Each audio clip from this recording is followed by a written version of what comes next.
Assalamualaikum warahmatullahi wabarakatuh. Pada kesempatan kali ini, saya Kansa Nismina Firdausi selaku reporter akan mewawancarai narasumber yang memiliki prestasi dari tingkat nasional hingga ke internasional. Mungkin dari Mbak Rahma bisa berkenalan dulu. Deskripsi singkat. Oke, perkenalkan, nama aku Rahma Dewi Arifah, biasa dipanggil Rahma. Sekarang statusnya sebagai mahasiswa semester 8 di Pendidikan Fisika Universitas 11 Maret Surakarta. Asalnya dari Sragen.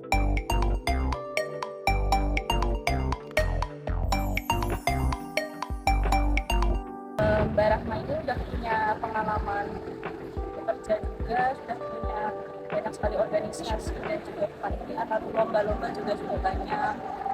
Ada ini juara 3 musabaqah Quran itu di Pemerintahan Surakarta ya. Lalu ada dari silver apa ya silver perak itu di Thailand Inventors Day. Banyak lagi. Mungkin langsung aja ya, aku mau mengajukan pertanyaan-pertanyaan ke Mbak Rahma. Yang pertama, bagaimana cara Mbak Rahma membagi waktu di antara kegiatan yang padat antara kuliah, organisasi, dan juga pekerjaan?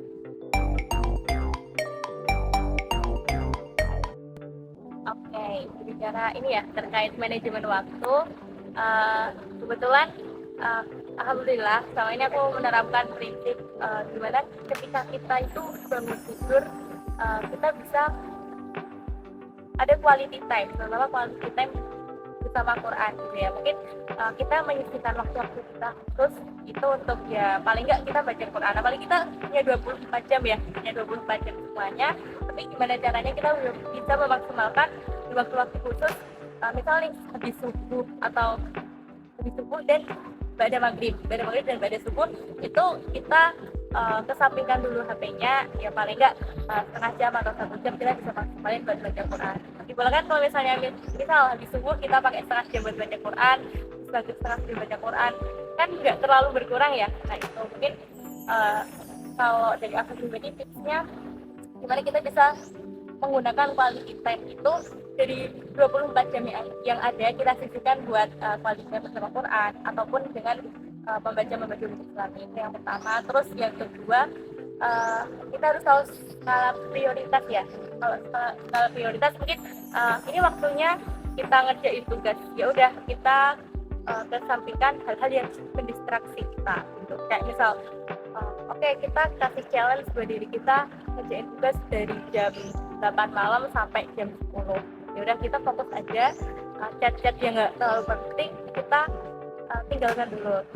Terus apa lagi ya? Ya mungkin itu aja sih. Ya. Jadi ya, waktu organisasi kita fokus organisasi, waktu untuk belajar dan waktu untuk tidur. Kalau dari aku pribadi sebisa mungkin jangan begadang sih guys, karena nggak tahu ya, kalau dari aku pribadi ngerasain ketika kita begadang, misal nih kita tidur jam 2, nanti pasti bangun-bangun tuh ya harusnya habis subuh bisa kita maksimalin buat hal-hal yang produktif, tapi malah kita pakai buat tidur. Padahal kan waktu habis subuh itu kan hal-hal yang ini ya, waktu yang ya benar, yang lebih bermanfaat daripada hanya sekedar tidur. Apalagi fungsi otak itu kan juga berjalan terus di waktu-waktu.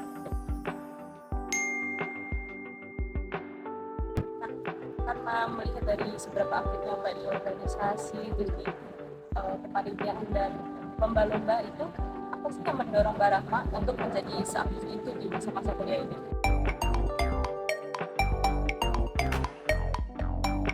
Tapi sebenarnya nggak seaktif itu juga gitu, bahkan mungkin lebih aktif teman-teman gitu ya dibandingkan aku sendiri.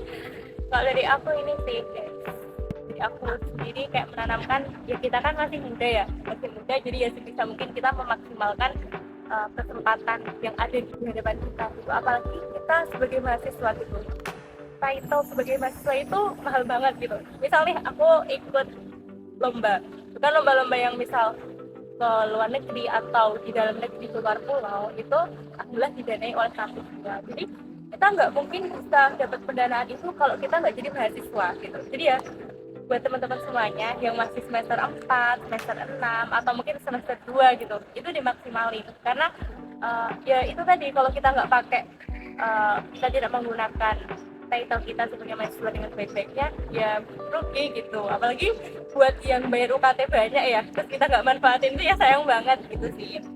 Itu terus yang kedua, em, kebetulan alhamdulillah aku diterima di salah satu beasiswa rumah kepemimpinan. Nah kalau di rumah kepemimpinan tuh eh, ada keharusan ya, bukan keharusan juga, tapi secara nggak langsung circle-nya itu benar-benar orang-orang yang prestatif, orang-orang yang iya benar. Jadi kita tuh ada coaching setiap bulan yang kamu udah ngapain aja. Jadi buat evaluasi kita gitu loh.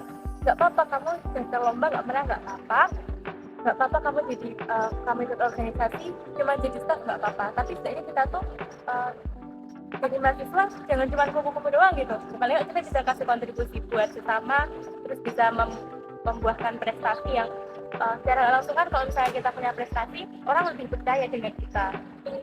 Circle itu penting banget. Jadi ya paling nggak kita selalu berusaha berada di circle orang-orang yang terus ingin berproses.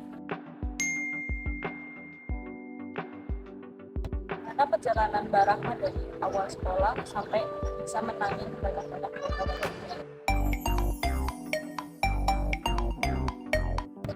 Banyak juga sih. Ya alhamdulillah ya. Yang pertama ya kita mengucapkan rasa syukur itu kepada Allah, karena tanpa kuasa Allah, tanpa kita melibatkan Allah, kita nggak mungkin bisa di titik ini gitu. Bahkan kita bisa wawancara kayak gini, kita jadi bareng, ini nggak mungkin terjadi kalau tanpa izin Allah. Pertama kita yakin dulu sama diri sendiri, dan niat itu penting banget gitu. Kalau misal kita nggak punya niat, nggak punya tujuan yang pasti, kita nggak mungkin bisa mencapai apa yang kita mau.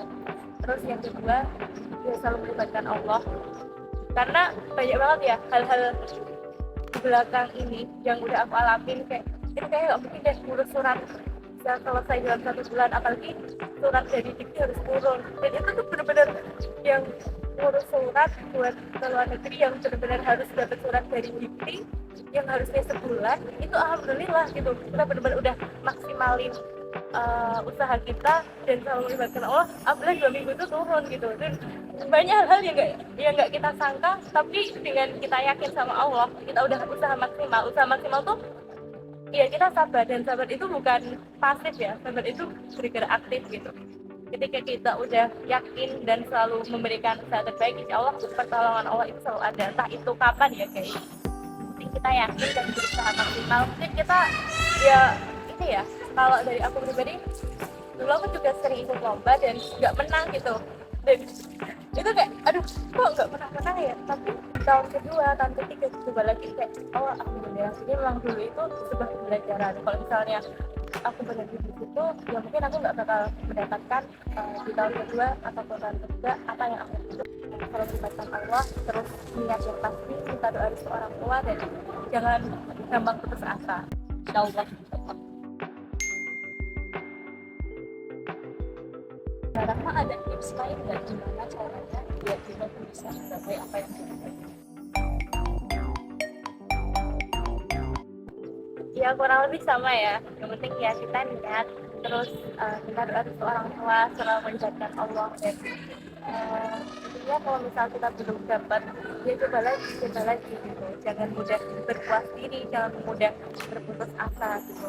Dan perlunya lagi tuh kita perlu circle ya, circle teman-teman yang ya kalau misalnya kita sekarang temenan sama orang-orang yang punya toxic gitu, ya secara nggak langsung kita akan dapat ketoksikannya itu. Tapi ketika kita berkumpul bareng orang-orang yang benar-benar pengen memperjuangkan karyanya, membumikan karyanya, kemudian apapun dia pengen memberikan manfaat kepada orang lain, insya Allah itu secara nggak langsung juga menjadi sugesti untuk diri kita supaya kita bisa lebih banyak berkontribusi.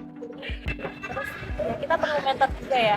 Kadang kalau misalnya kita jalan sendiri rasanya jauh, tapi ketika kita nemu mentor, kita secara nggak langsung oh iya ya caranya gini dan gini, jadi kita udah dapat petunjuk golden ticket langsung dapat.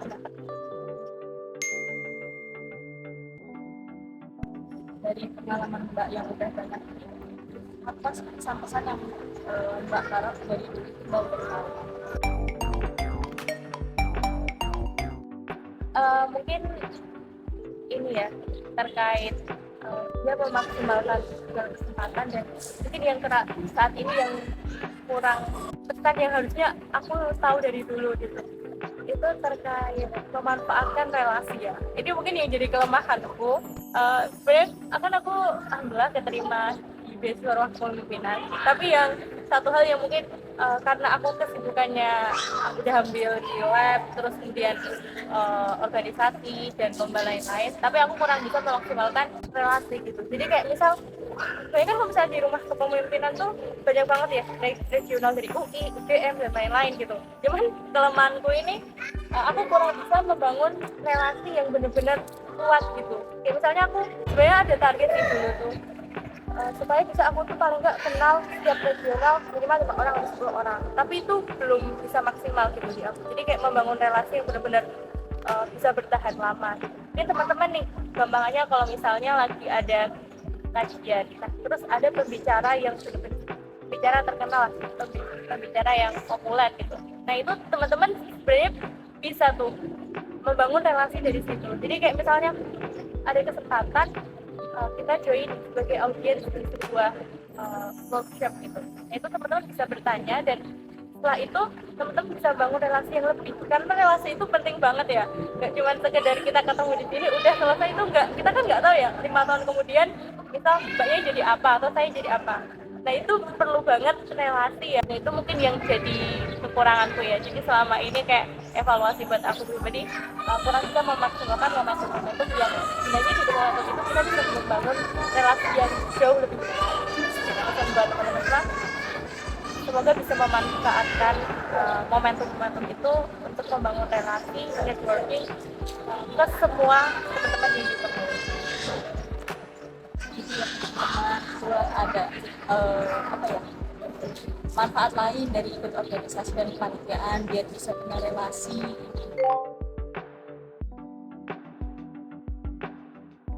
Terakhir nih Mbak Rahma, tahu soft skill apa yang mesti wajib dimiliki sama mahasiswa? Kalau menurutku soft skill ini, soft skill leadership itu perlu banget, karena leadership itu nggak cuma tentang kita ke orang lain, tapi tentang diri kita sendiri pun juga perlu soft skill leadership gitu. Karena kalau misal kita nggak bisa memimpin diri kita, gimana kita bisa memimpin orang lain? Kalau kita nggak selesai dengan diri kita, gimana kita bisa mempengaruhi orang lain? Bahkan kita tahu sendiri ya, baik-baik manusia yang bermanfaat untuk orang lain. Nah, ini yang menjadi PR buat kita semua, supaya ketika kita bisa memaksimalkan dalam memberi kebermanfaatan, paling nggak kita udah selesai sama diri kita.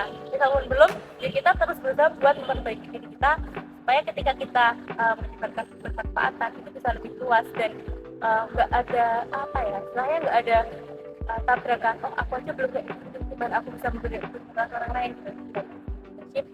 Gimana kita bisa bikin kita dan kita bisa mempengaruhi orang lain, supaya kita tuh bisa merasakan indahnya Islam,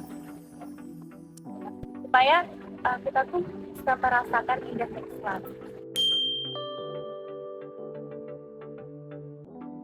Terima kasih Mbak Rahma atas jawaban-jawaban yang sangat menginspirasi. Sekian wawancara hari ini. Wassalamualaikum warahmatullahi wabarakatuh. Wassalamualaikum warahmatullahi wabarakatuh.